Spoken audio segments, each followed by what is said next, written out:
The master usurped by the apprentice. In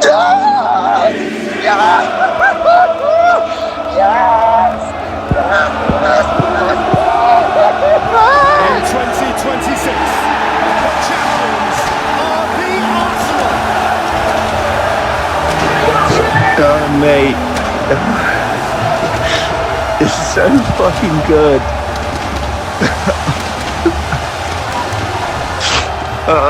Fucking hell, just watching it, loads of stuff. Fucking Eberichieze, mate. That's what we said at the beginning of the season. Fucking happened to one of us, right? Fucking incredible. And to come again next week, perhaps glory again. Perhaps groundbreaking Arsenal history on a European stage. This is the Sporting Almanac Podcast.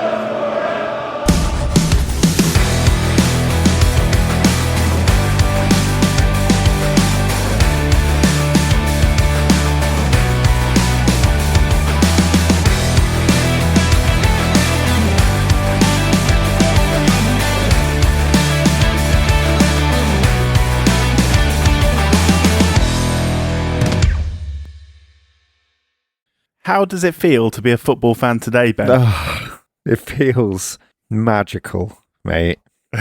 Magical. It is the feeling I am experiencing right now is the reason you do it.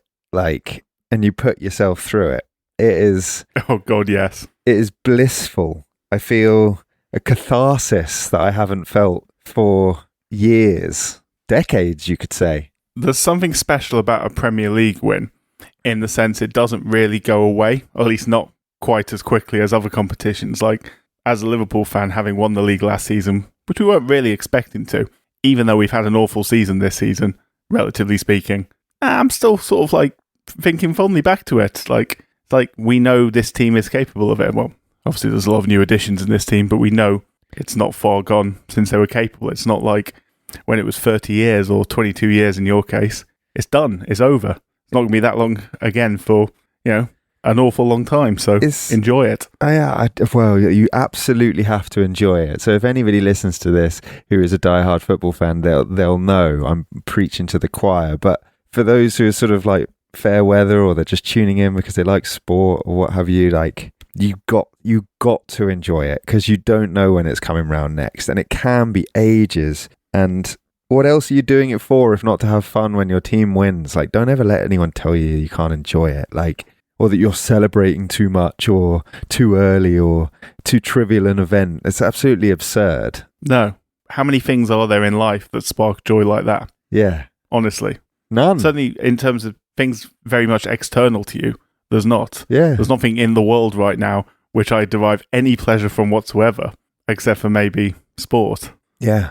And on that scale as well, like you say, maybe the only thing that would compare for me is an England World Cup win. Yeah, but that would get me crying. Other than that, like it's just a special game, mate, and it feels so worth it in the moment when you finally get over the line. Yeah, and I think I agree with you about the Premier League win. I know we're going to talk about European football in a minute, and maybe we can draw those distinctions, but it takes so long to win it, and then you are the winner for a year at least, unless you win it again. And it's one of the successes. In fact, it's possibly the only success, and this applies to all leagues, not just the Premier League. Like, when no one can really question it. I know people like to, and in the modern day, like there's a lot of trivializing of certain things and undermining of other people's achievements. But you just can't, in the cold light of day, undermine the success of a league victory in the course of time. Like, you can try and pour cold water on someone's fun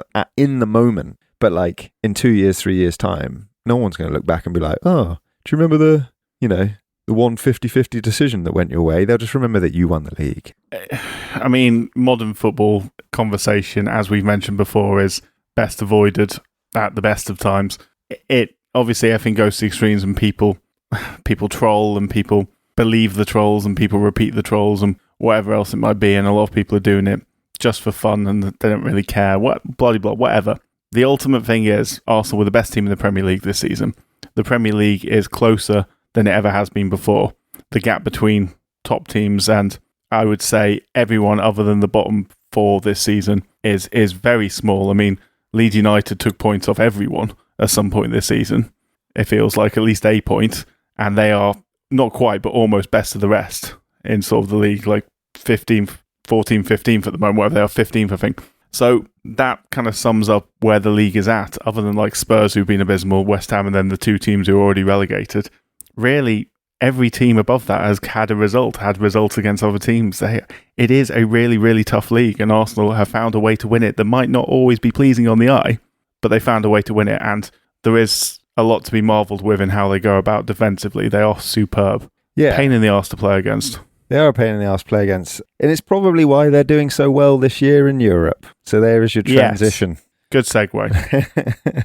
Yeah, European football's very different, isn't it? It's a different dynamic altogether, and we've got a lot to say about it. Yeah, you've got to find ways to win games, ultimately. You can't get away with playing high-octane football thinking, oh, we're going to win more often than we lose, which you can do in the Premier League. You can't do that in Europe. If you have one bad performance in Europe, that's it. You're gone. Gone. Yeah. And the Champions League final this year is quite simply between one of the best defensive teams I've ever seen in my life and arguably, possibly the best attacking team I've ever seen in my life when they get going. Yeah. PSG are unbelievably good. So it's going to be interesting. It will be very interesting, and I would say that we're underdogs. I would agree. Just because, well, football is won by goals. And the difference between our attack and their attack and our defence and their defence, I would say the greater margin is between our attack and their attack. Yeah. They are better defenders than we are attackers. Yeah, not that Arsenal can't score goals, but Arsenal scoring goals from open play has been occasionally problematic this season. The way you go about doing it is perhaps overly patient, very, very modern. Are you able to play on the break to the extent you might need to against a team like PSG? Probably, but maybe not. It's not something you're comfortable with, shall we say. So, yeah, I'd say you're underdogs, but you're also the team best equipped to deal with their attacking forces. Yeah, so I think that's true. There's cause for optimism. And I was saying to you before, and, I don't say this to try and taper my own expectations of the Champions League final, but I really genuinely can just enjoy it for what it is and the bonus that it might represent. And if we come up short, well, mate, it's because the game's corrupt. And there's me thinking you were going to be completely magnanimous for once. Nah, I'm being a bit silly because PSG are quite a spectacular football team, and if they win the football game, they will have won it because they were the better football team on the day. But are they in the position that they're in because it's a fair fight? Allow me to present to you some information. You can take this or leave it however you wish. This may or might not mean anything, whatever. Prior to Qatari investment in 2011, PSG won the French title twice. Since Qatari investment, they have failed to win the French title twice. They've won every single season, 2012 onwards, every single season, except for 2. They lost out to Monaco in 2017, and they lost out to Lille in 2021. That is it. They've also won a Champions League in that time last season where they utterly demolished Inter Milan. And to be fair, that wasn't a fair fight. And made another final prior to that. True. Yeah, lost to Bayern. Yeah, and how many Champions League finals had they made prior to this Qatari investment, Jack? None, but they did win the Cup Winners' Cup in 1996. So not nothing. Again, a decent club. It's similar in many ways to Manchester City. Yeah. Manchester City had a rich history. Title wins, Cup wins. Fantastic. Manchester City wouldn't be the team they are now without United Arab Emirates investment, and PSG wouldn't be the team they are now without Qatari investment. Plain financial irregularity, and as a direct result of their enormous investment into the French league, enormously favourable treatment amongst their own federation, which allows them to prepare better than any other side in Europe, possibly. It's not that we're setting our stall out for an Arsenal defeat. It's just the reality of this tournament now. And anyone who is sort of, riding the wave of Schadenfreude because, it means that their rival team didn't win and you can just chalk it up to PSG being amazing, is shutting their eyes to the fact that they're actually really closing the door on their own team's prospects of success here unless they also want to partake in this merry-go-round of financial irregularity. It's something I've been thinking a lot about with regards to Manchester City after the conversation we've had, obviously, during the FA Cup final episode. I think people see City as like a comfortable team to lose to, in the sense they are like a neutral party. Like you can explain away their success because it's Money. due to money, and also, you know, talented Breaking the players, talented rules. manager, whatever Yeah, else. yeah. Yeah, you can you can do that, but you don't have any pre-existing sort of like rivalry of them, Animosity. hatred of them. Yeah. Inbuilt hatred of them. Even Manchester United fans would rather City win the title than Liverpool. That says a lot. Or Arsenal, for that matter. Yeah, for this year, they definitely wanted City to beat us. They didn't want us to get a title under our belt. Yeah, and the same goes for, obviously, Spurs fans regarding Arsenal, Chelsea fans probably regarding both teams. They are just like a team that no one has enough against, and you can justify in your own mind, it's okay, they beat us. Of course they beat us, they've got money. PSG kind of fall into that same category. Yeah. Now, I desperately want Arsenal to win that Champions League final, desperately, not just because of you, and obviously you'll be miserable if they don't, and I can't deal with you miserable. Not this year. Oh, not this year, I do apologise. But because I think it's always good for the sport. I think Arsenal, again, are one of the teams that, while you have benefited a lot from the money of the Premier League and the Champions League, you've got there on the basis of good, solid investment and sensible football, and not just, you know, overnight investment, basically. That's a good thing relative to PSG. It's a new winner. It's a team that's never won it before. Hey, you're getting into it. Yeah. And it's a team with a very, very long and proud domestic history. No one's won the FA Cup more times than Arsenal. I think only Manchester United and Liverpool have won the league title more times than Arsenal. Correct. Very, very proud domestic history. Only ever won the Cup Winners' Cup in Europe back in 1994, as we were discussing beforehand. Yeah. It would be nice to see Arsenal reach their rightful place, because they've had teams in the past that deserved to be European champions and didn't make it. This is a team that arguably deserved to be European champions, or certainly one of the top 3 teams in Europe this year. We deserve to be in the final. You know, it's always hard to say you deserve to win it. You kind of have to win it, don't you? Yeah.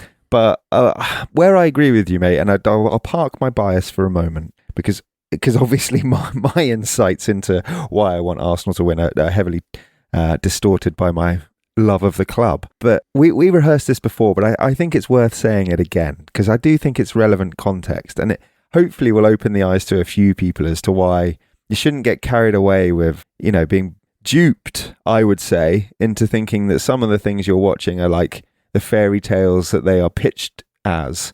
Like, yeah, since 1993, which is when the European Cup became the Champions League, so it started to commercialise and the money started to play a role in the successes of relevant teams. Yeah.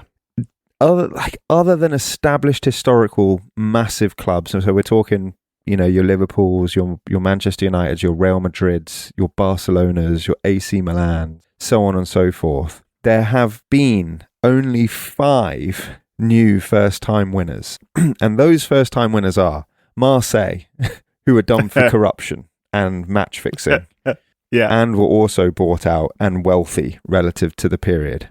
Borussia Dortmund in 1997, incredible achievement. We'll come back to Borussia Fantastic. Dortmund. Chelsea have won it twice in 2012 and 2021.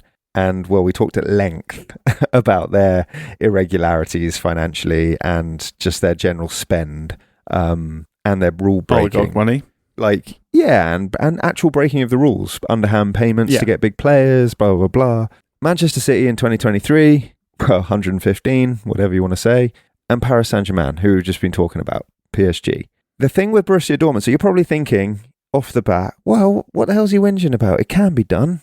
Since the Champions League was opened up to all the big clubs, not just the domestic champions, there have been only 4 first-time winners, because that happened, Jack, in 1998. And those 4 first-time winners, since it was opened up to basically create the Super League, you can only win if you're bought out by an oligarch state. Yeah.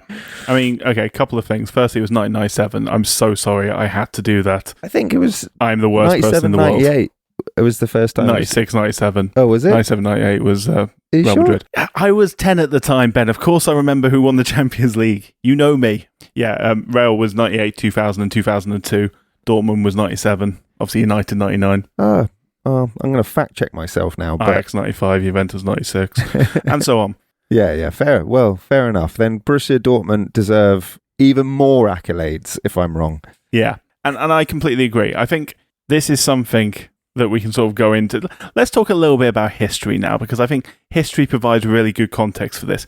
What did European football look like in the 1980s, for example, other than English teams winning it every season in the early 80s, because we were dominant before we were kicked out? In the 1980s, you had 3 major cup competitions. You had the European Cup, you had the Cup Winners' Cup, and you had the UEFA Cup. The UEFA Cup had developed from the Intercities Fair Cup, which was a weird old competition that started off as like representative clubs representing cities playing each other, and then became a competition which was not dissimilar to what the UEFA Cup became, except for you could only enter 1 team per city. It's like if Arsenal and Chelsea both qualified, whoever came higher in the league would represent London. Bit of a strange concept. Leeds won it a couple of times. There was some English success elsewhere. I think Spurs won it as well. They did. Anyway. Yeah. UEFA Cup basically developed from that. And the UEFA Cup was a secondary competition. Only your champions would get into the European Cup, or the previous season's winners. So you could end up with 2 teams from the same country playing each other, as Liverpool and Nottingham Forest did once, if one team was the holder and the other team was the champions of the country. The UEFA Cup, as a result of that, was a massive competition, a really super competitive competition. Imagine the UEFA Cup today, only the champions of England and only the champions of Europe will get into it. From last season, that would mean Liverpool would be the only team in the Champions League representing England. That means you'd have Arsenal, Manchester City, Chelsea, and who was the other? Aston Villa. Aston Villa were in the Europa League. Who was the other English team? Newcastle. All of them would have been in the Europa League alongside Real Madrid, alongside Borussia Dortmund. The Europa League was a monster of a tournament back in the day. Yeah. The UEFA Cup just changed its name to the Europa League. It's the same competition.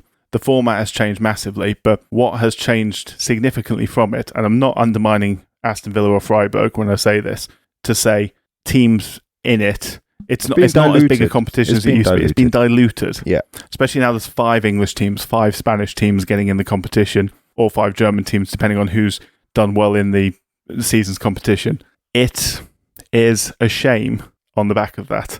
You also had the Cup Winners' Cup, which was actually the secondary competition. That was the second most renowned competition behind the European Cup, because you had to win your nation's cup competition to get in it, or be the runners-up if the team who beat you won the double. You would enter then as well. That would be the only time you would have a non-cup winner entering it, or the previous season's winners could enter it as well. So again, that was a really strong competition, but it would also end up with some really strange teams in it. I don't mean strange teams. What's the right word? Like if an unlikely team wins the FA Cup, like a West Ham or a Southampton, who both won it from Division 2 in the 70s and 80s, then they get to play in the Cup Winners' Cup next season. They might get to go to Real Madrid. They might get to go to Bayern Munich.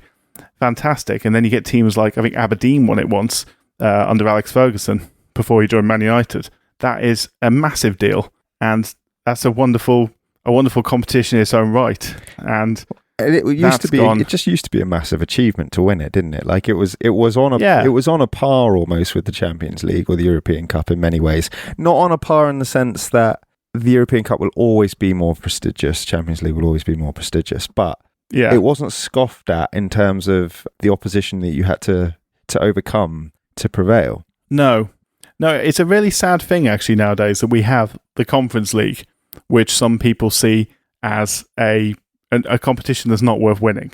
Like when West Ham won it, there was a lot of jibes going around, as there always is in football. And again, as I mentioned many times, don't take them seriously. But it's a shame that attitude is even there, because it's still a great competition. And I like the Conference League for the same reason I've sort of just mentioned in the Cup Winners' Cup. It has some odd teams in it, quote unquote. Some unlikely teams get into it. Like it is possible for a team to have a great cup win the season before, be it in the FA Cup or the League Cup or similar competitions in other countries, and therefore get into the Conference League. That's great. It's awesome the Crystal Palace have had a run in it, even though they should have been in the Europa League. It's fantastic. Maybe you're touching on this really. Like I actually feel quite strongly that I don't actually mind the Conference League. I much prefer the Conference League to the Europa League. I think the Conference League opens up European football and another adventure for a wider pool of teams that would only experience it once in a blue moon. Yeah. And I don't have much of an issue with that, other than to say that maybe it does take away a little bit from the romance of, when you finally, like you say, in a Cup Winners' Cup tournament, you'd have to have won something to qualify for it, and therefore that's your reward, if you like, and so it's a bit more special in that sense, whereas qualifying through the league is just a bit easier, so I guess it just takes the shine off it in some respects, although tell that to a Palace fan, I don't know. Yeah.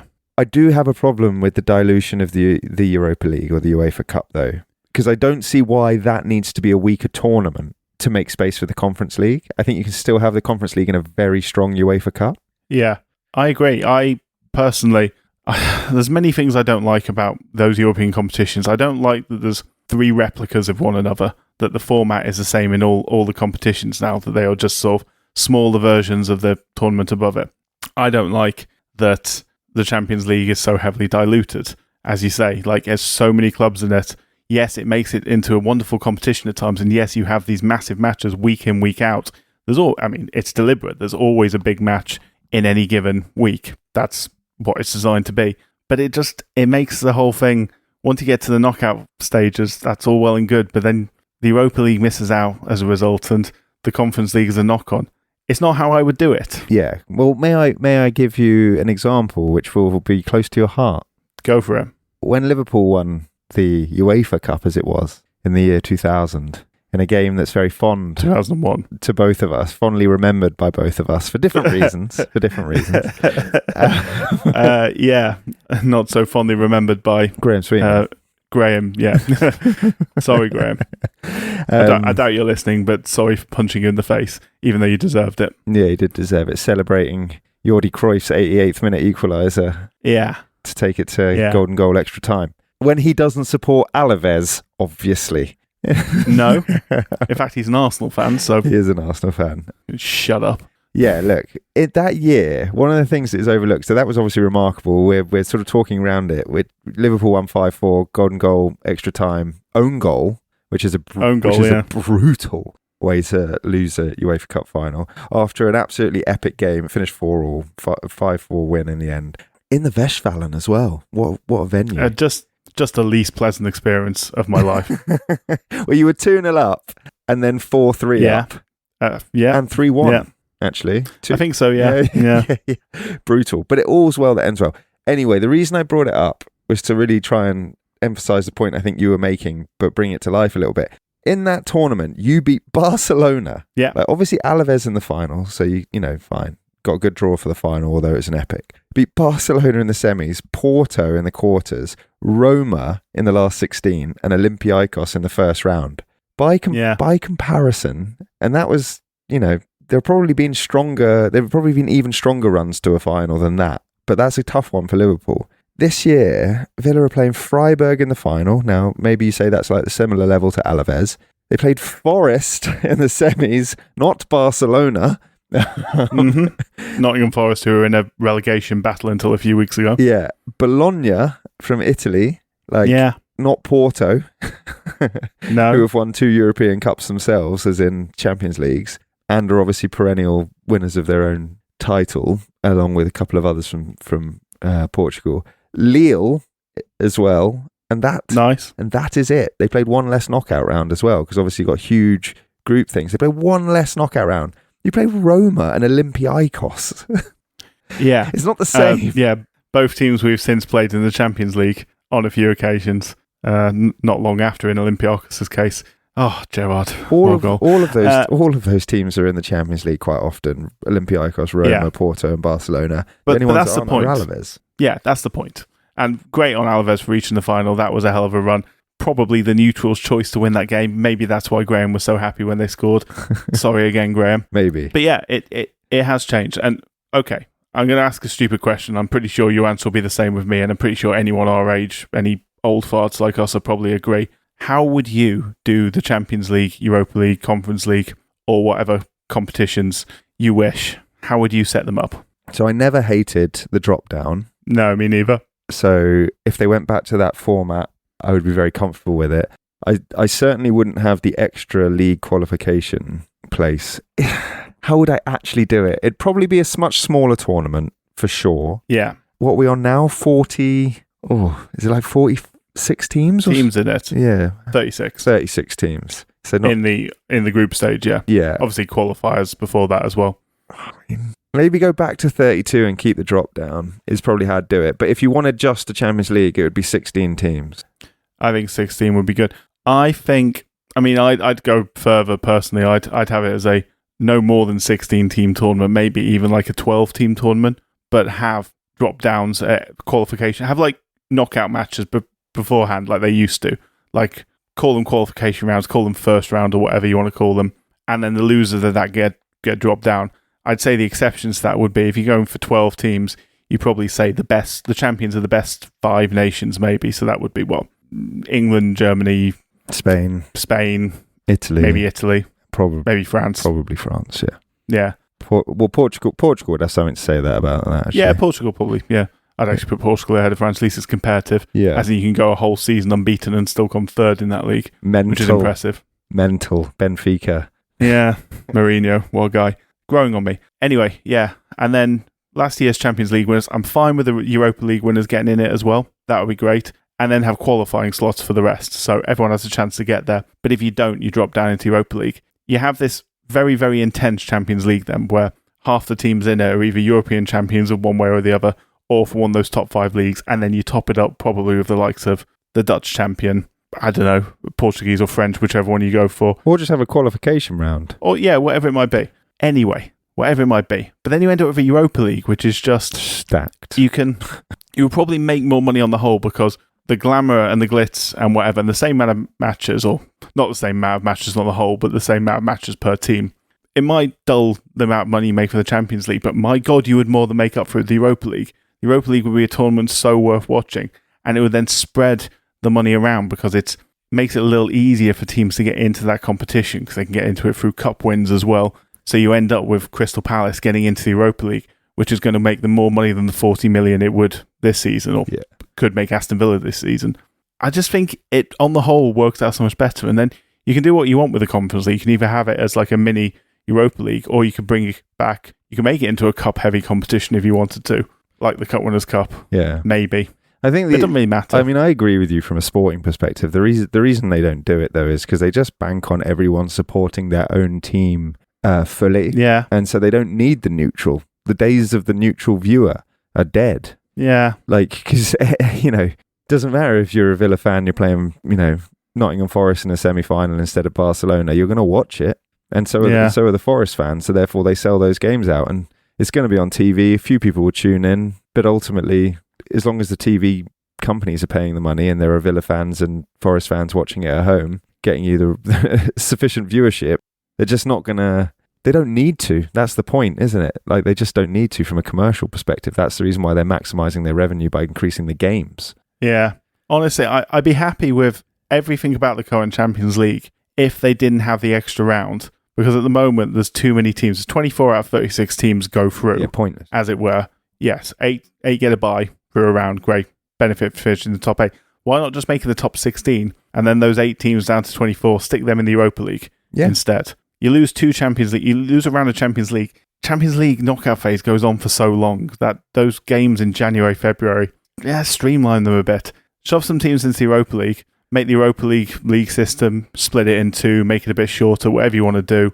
Do whatever you want. But then you'd have teams who just miss out. I think Man City would have been in there this season. A couple other big teams. Real Madrid only just scraped through, didn't they? Yeah, they scraped through as well.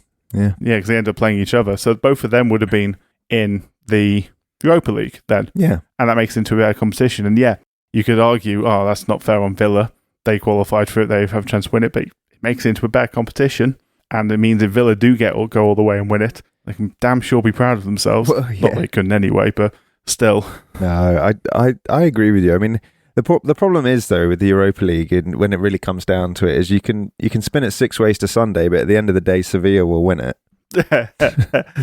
Yeah, it's weird. They weren't even in it this year, were they? No, but they are unbelievable in that tournament. They should just get an automatic place in it. Yeah. But it was funny actually because Sevilla obviously used to be very good and they always win the Europa League. If anyone's missing out on this reference, Sevilla always win the Europa League 7 times. even when they qualify.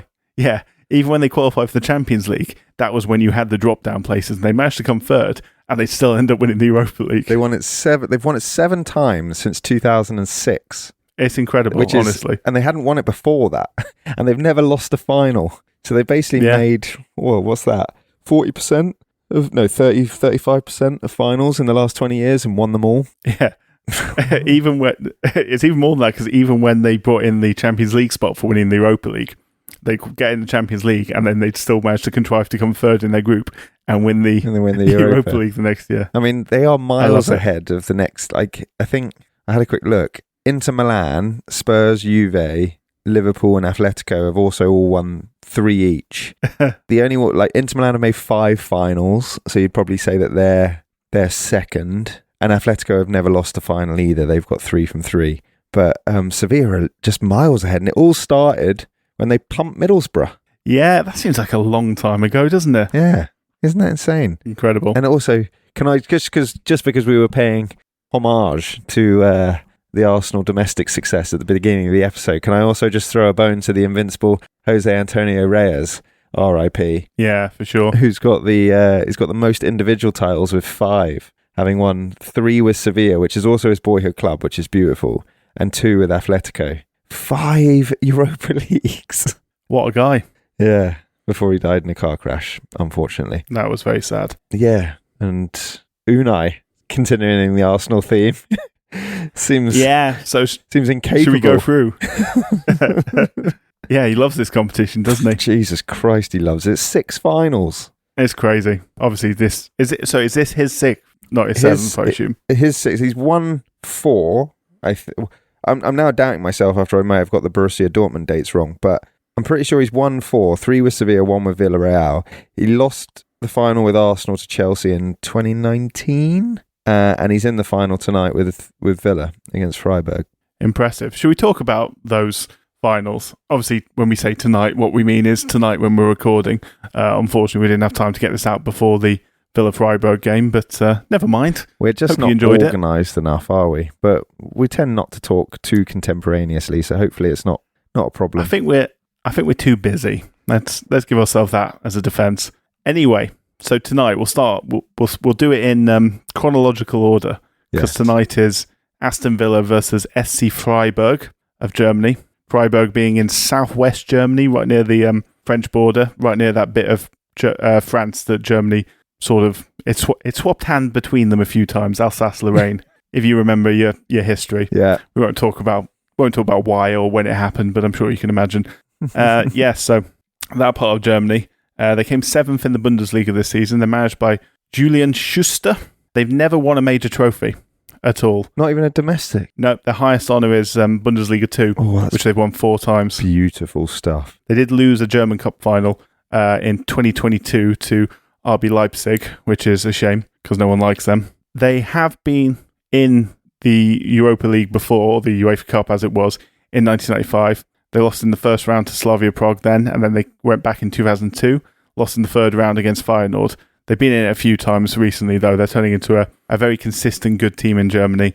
They've missed out on the Champions League a couple of times by the skin of their teeth in 2013 and last season as well. They missed out to Dortmund by a couple of points. So That being said, they're probably happy with where they are. Yeah, I bet they're absolutely buzzing. Their fans must be absolutely jacked. Chance of winning something, yeah. And also, like, if you've never won anything, like you're going to have a great day anyway. Oh, for sure. You can't be pinning your hopes on success if you've never won anything before. You just enjoy it for what it is, and if it comes off, it comes off. Are you saying this with Arsenal being in the Champions League final? No, you already said you don't mind. Yeah, no, it's not that I don't mind. Like I want Arsenal to win, and I would probably want my happiness or enjoyment of that game. I think would probably be more loaded on the outcome than a Freiburg fan. At least I think it should be. Like, yeah, I'd say so. You've got to enjoy it if you're a Freiburg fan, haven't you? You can't let that pass you by. You do, but also practically for a club, if you do want to step up to the next level, like if they want to go from being a consistent Europa League qualifier to being a consistent Champions League qualifier, they kind of have to get the backing to do that, and the best way of doing that is to win the Europa League, because what do you get for winning the Europa League other than a shiny trophy, Ben? You get into the Champions League. Marvellous. Which Villa are in anyway. Which is actually really is the one thing about the reformatted tournaments that I do like, is that technically you can progress through them. without doing so in your leagues. Yeah, it is cool. It is cool. I do like that. Yeah. But yeah, Villa. I mean, Villa actually have quite a decent European history. Well, they won the European Cup in 1982, famously. They've been champions of England 7 times as well, most recently in 1981, which obviously led to that famous night where they beat Bayern Munich 1-0 with a goal from Peter With. Famously, 1982. They won the European Super Cup that year as well, but their only other European success was Intertoto Cups, which I do not believe count, and nor should you, because they don't. I don't. You can't have a multiple winner. Yeah, so obviously they've got plenty of success in their history, but they haven't won anything for 30 years at this point, other than the Intertoto Cups, but again, we don't count them. Their last major trophy was the League Cup final in 1996, where they beat Leeds United 3-0 at Wembley, and I believe my dad was there, and I believe he was very sad, as often happens when he goes to Wembley, to be fair. Yeah, we did talk about Leeds' unenviable record at Wembley. Yes, not the best. Yeah. Best to just do in the league. But yeah, so Villa, obviously, they're going to come probably fourth, maybe fifth this season, depending on how results on the last day go. Actually, they're playing City away, aren't they? And Liverpool home against Brentford, but Liverpool will... pumped by City, I reckon. Yeah, Liverpool will contrive to not beat Brentford, so don't worry, villains. I'm sure you're still going to come fourth. Technically, Bournemouth could still qualify for the Champions League. It would be a hell of a turnaround if they do. I might even have to stand up and applaud if they manage that. But yeah, that's Villa. So yeah, Villa versus Freiburg. Yeah, it should be good. Unai, you'll either be listening to this with Unai having a 5th victory, or a second final defeat. Yeah, or Freiburg having won their first ever trophy. I say it will be good. It will have been good for you, I guess. Yeah. Past tense, past future tense. The Conference League. Yeah. Crystal Palace versus Rayo Vallecano. Yeah. Which is cool. I like that. I like that matchup. That is a good final. Very good. Now, Vallecano are a team very close to my heart, Ben. Their manager's Inigo Perez. They're currently 8th in La Liga. They have a chance of coming 7th and getting a Conference League spot next season, but obviously they'd much rather win the Conference League, because what does it get you other than the shiny trophy? Europa League qualification, Jack. Excellent. It certainly does. Historically, they've been a bit of a yo-yo club in Spain, a bit similar to Palace in that respect, to be fair. They're notable amongst English football fans of a certain age for being a 2-time club of one Laurie Cunningham, formerly of West Brom, Real Madrid, and a cup winner with Wimbledon, who sadly died in a car crash in 1989 when he was just 33 years old while he was at Vallecano. So, yeah. Yeah, wasn't he the first... was he the first black English guy to play for Real Madrid? Yep. Yeah. Yes, he was.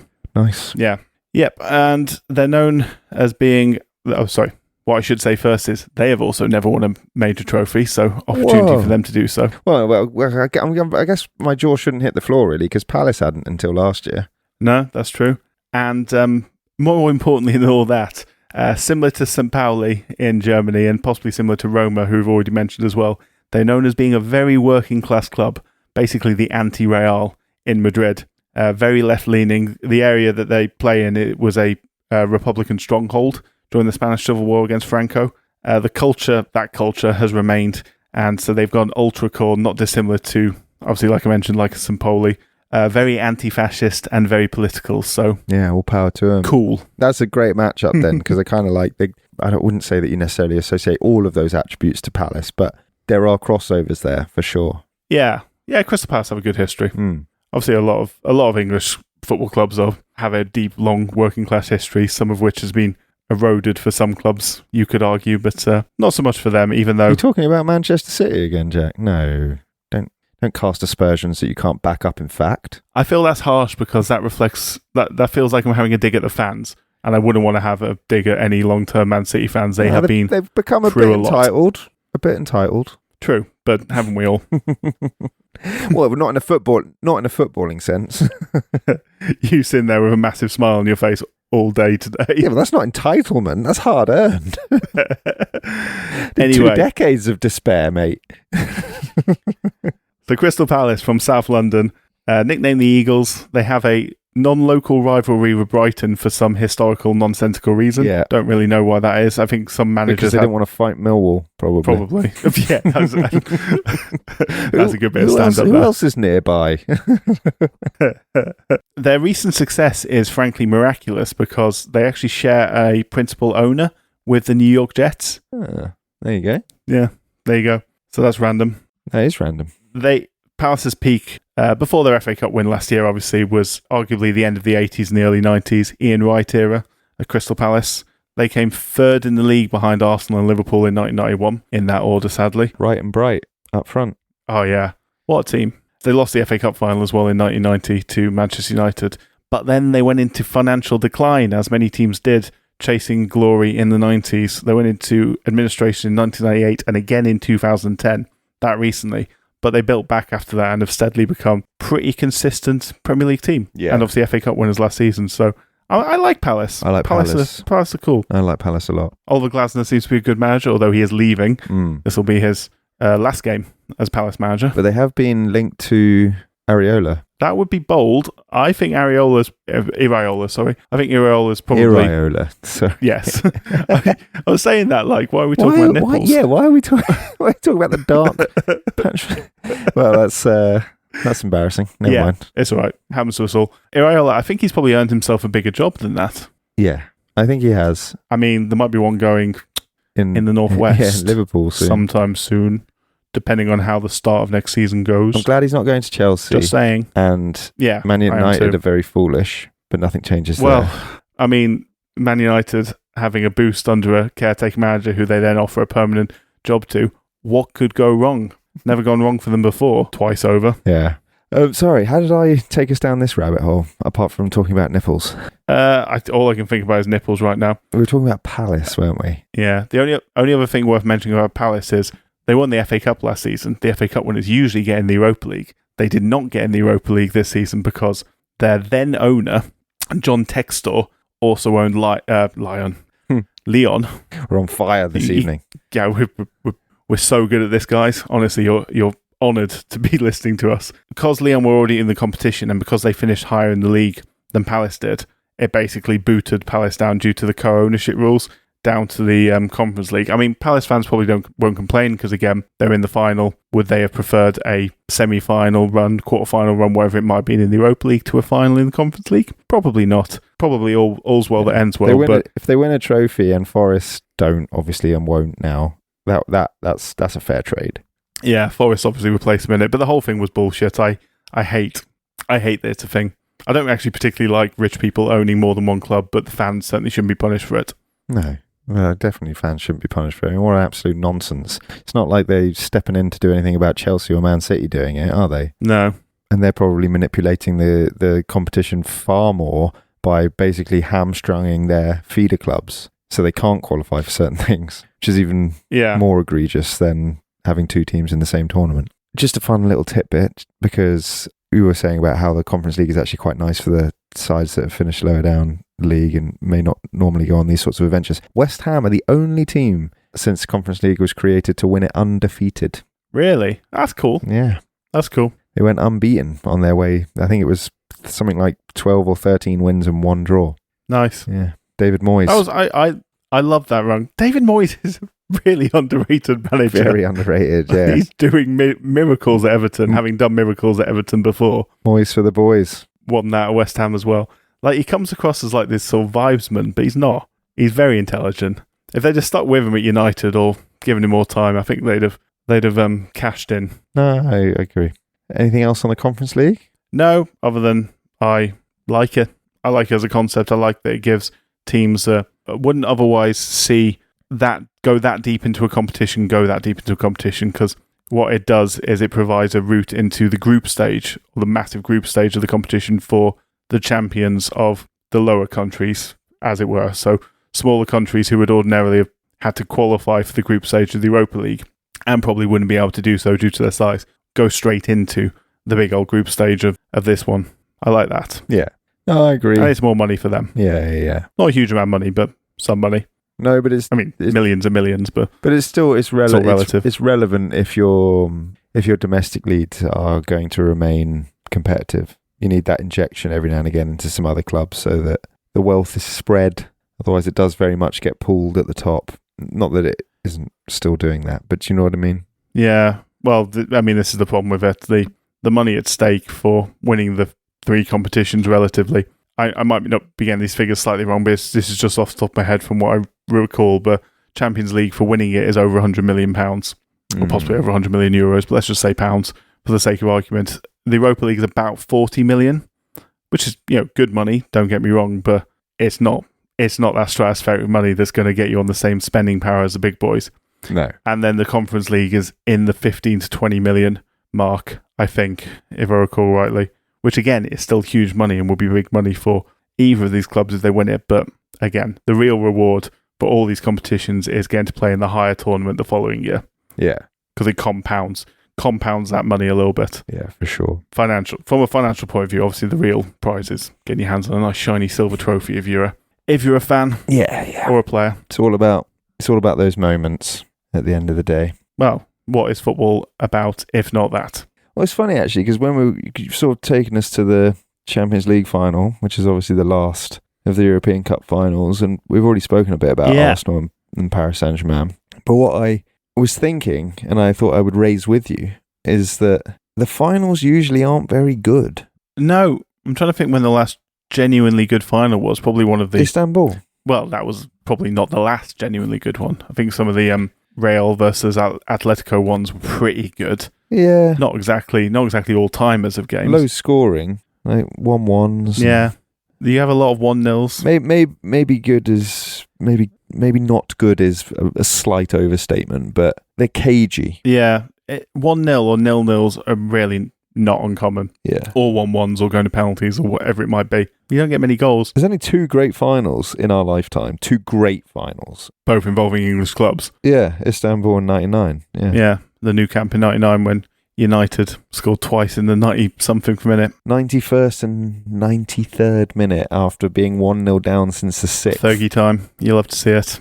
I hated seeing it. It was awful, but... It was terrible, yeah. But with the benefit of time and maturity...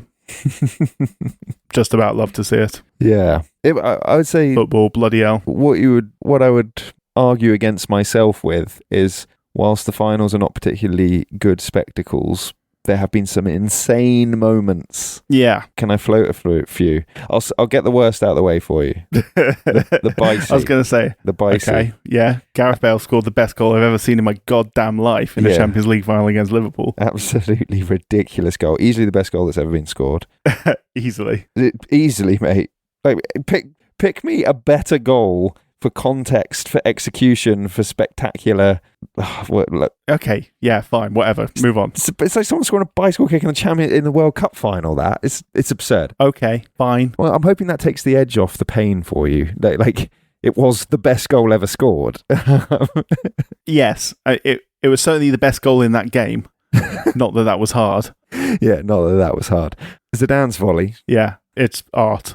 You could put it in the Louvre. Yeah, a couple of messy goals in there. Yeah. Like the header against United was a good one. Yeah. But I mean, I enjoyed that. But allow me to take you to the greatest moment in Champions League final history. The Jonathan Terry slip. Oh, God, yes.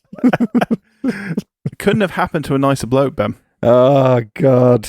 It will never not be amazing. At least he had Wayne Bridges' wife to console him. The only final moment that comes close to the John Terry slip is when Abu Dhabi kicked him in the head and knocked him out in the League Cup final. Even though we lost that League Cup final. You mean when he swallowed his own tongue? Yeah, that one. That moment. That was not that we're condoning violence. That's a close second to him slipping in the Champions League final. Yeah. That man was England captain like 40 times, Ben. Shows you what a likeable bloke he was then. Yeah. Oh, the Champions League does throw up moments like that. And I think that's probably the best you can hope for. Someone will score a good goal to win it. Especially with Arsenal in a final, it's not going to be 4-4. No, I don't think Arsenal are going to score 4 goals. You're right. Yeah, exactly. I actually can't remember the last time Arsenal scored 4 goals. Beat Fulham 3-0. I think it's been a while since we put 4 past someone, but maybe I'm misremembering a recent result. Fair enough. Why win 4-0 when you can win 1-0 anyway? I think if Arsenal win, it will be torturous. I think if PSG win, it will be because they score quite early, and it'll be very hard for Arsenal to get back. And they on a bad night, PSG could win 3-4-0. I think this Arsenal team is hopefully good enough to avoid a slapping. The last time he scored 4 goals in a game, by the way, was at Tottenham Hotspur Stadium in February. Yes. That was good. Yok and Eze. Yeah, beautiful stuff. Even let them take the lead. I know. So gentlemanly of you. But yeah, the Champions League, mate. can I just put this into context? We go full circle here to the whinge you were saying about it being a bit of a closed shop, because there's a lot to like about European football, and there's a lot to like about access to it for the, like you were saying about the Conference League. But I do think it is inescapable how closed off the sharp end of European football has become. Because the only other first-time finalists, other than the first-time winners who I've dismissed out of hand, are Arsenal. Yeah. We obviously lost to Barcelona, a great Barcelona side. Tottenham, Yeah. who lost to you. Yeah. And are now in a relegation fight. Certainly are. Monaco, who were in the category of filthy rich at the time. I don't think they were were they at the time, though? I mean, Monaco is filthy rich, full stop, but... Maybe I'm being a bit dismissive. Not like filthy rich. They did later become filthy rich. Yeah. Okay, well, let's not lump Monaco in. That was obviously a peculiar year as well, where they lost to Porto. Bayer Leverkusen, who had Michael Ballack and were very good. Still are very good, to be fair, to Bayer Leverkusen. Sampdoria, who are now in Serie B, and Valencia. When was Sampdoria in it? 94, was that? Yeah, something like that. One of the AC Milan. One of the really early ones. They lost 1-0. Yeah. Capello's AC Milan, I think. But yeah. Yeah, they lost to Barcelona 1-0, the Guardiola goal. Oh, yeah, 1992. Yeah, so I'm actually... Barca's dream team, yeah. I've actually gone back too far by giving Sampdoria... I think that was the last European Cup, wasn't it? Yes, it was. The next one. Named, but yeah, next one was either Marseille. Are you sure that Dortmund thing about... Yeah, it's 96, 97. Yeah, that's when they won it. Yeah. But my point was that only the champions of the countries were in it. And it was the following season, 97, 98, where it opened it up wider to clubs that hadn't won their own league. I don't know. I didn't know that was what you were saying.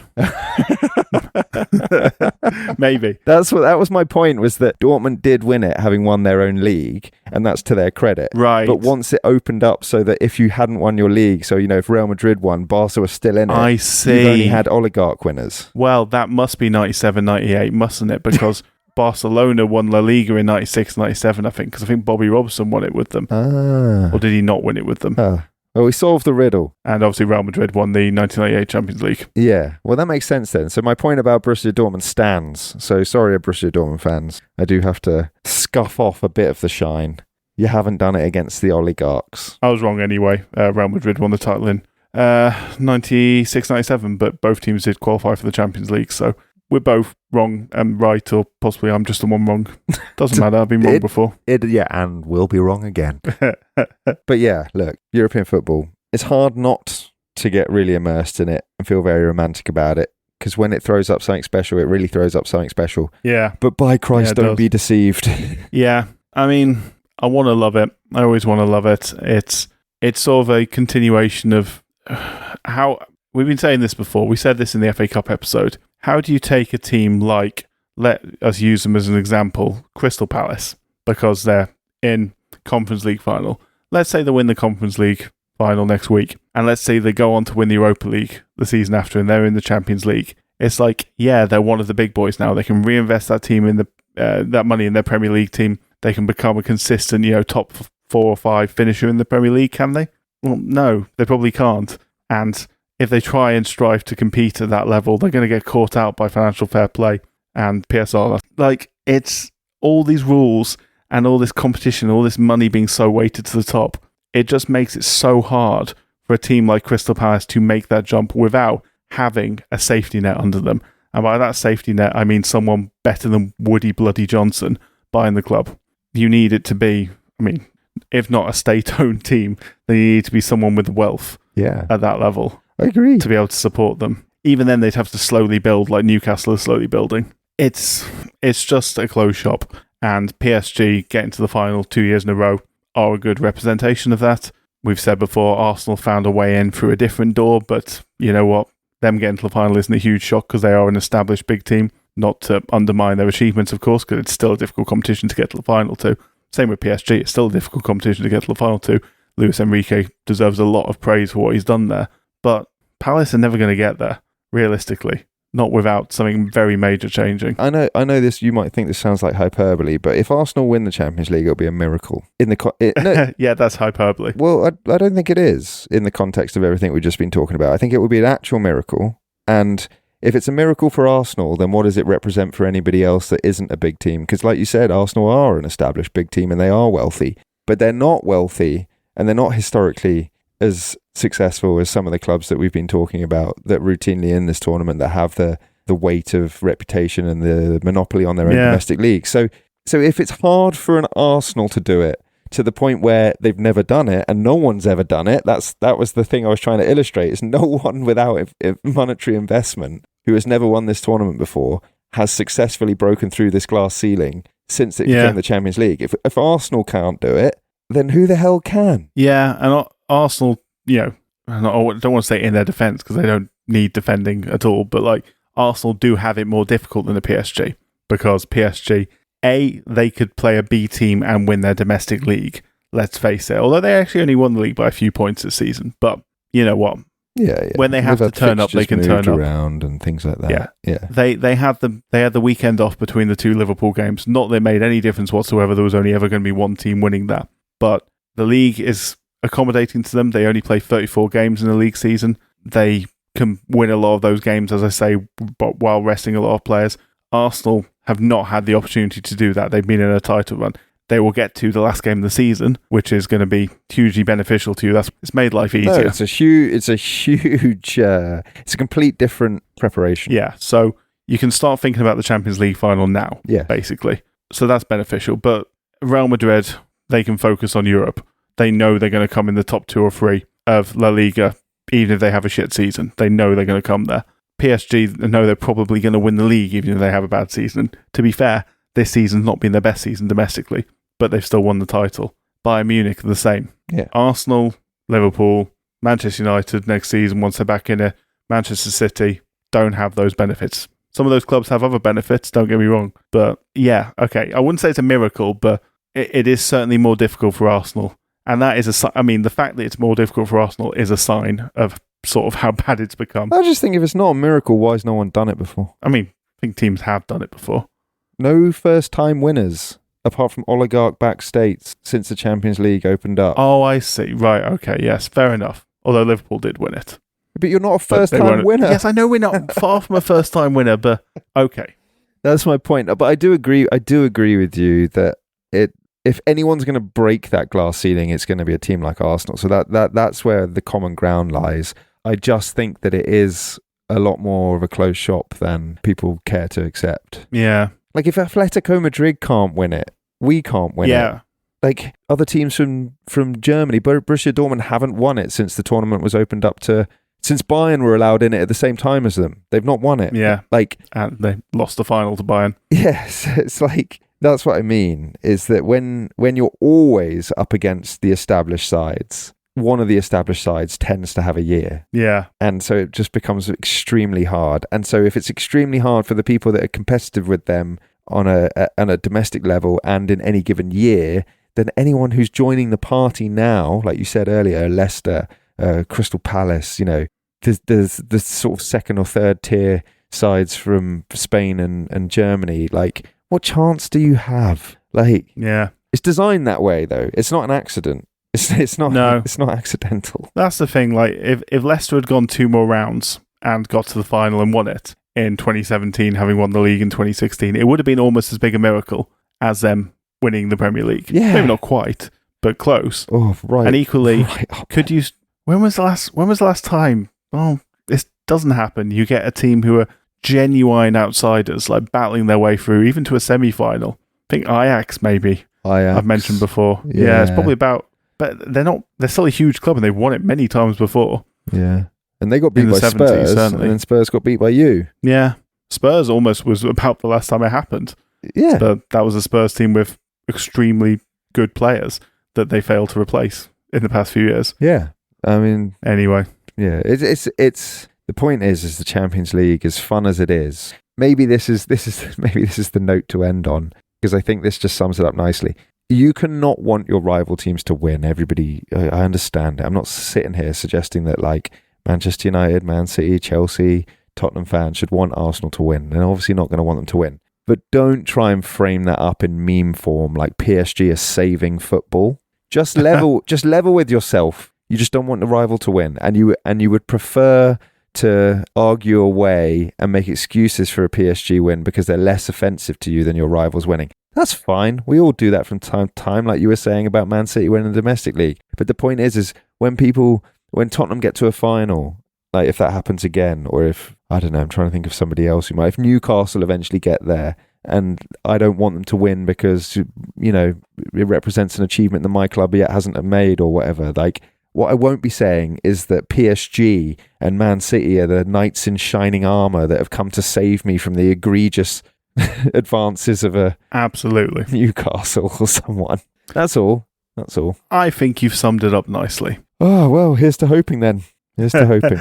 Well, we'll certainly be watching them all. We will. One of them kicks off very soon as we're recording. But yeah, good luck Arsenal, good luck Villa, good luck Crystal Palace. I'm going to be that English guy who just wants the English teams to win. Seems so rare. Well, yeah, I feel the same, to be honest with you. Particularly about Palace, but I'll even stretch it to Villa. And if we all come up short, and I doubt it will be a clean sweep against the English teams, I'm sure one of them will prevail. But if we come up short, as we always say to one another, Jack, there's always next year. Absolutely. Always will be. Right. See you on the other side. I'll see you soon. Goodbye. Goodbye. Once more, thank you for tuning into the Sporting Almanac podcast. We hope everyone enjoyed their bank holiday weekends in the United Kingdom, whether that means football went your way or whether it just means the sun was shining for you in a different way. If you liked the episode, please take a moment to drop us a like, a follow, a comment, a share, or whatever, or tell a friend about us. Honestly, that last one helps more than anything. Our theme tune is Oh Yeah by Home Ready Productions. You can catch us on Blue Sky and Instagram at The Sporting Almanac. Next up, it's the first of our World Cup episodes where we're talking England squad. Until then, thank you for listening, and we'll see you soon. Goodbye.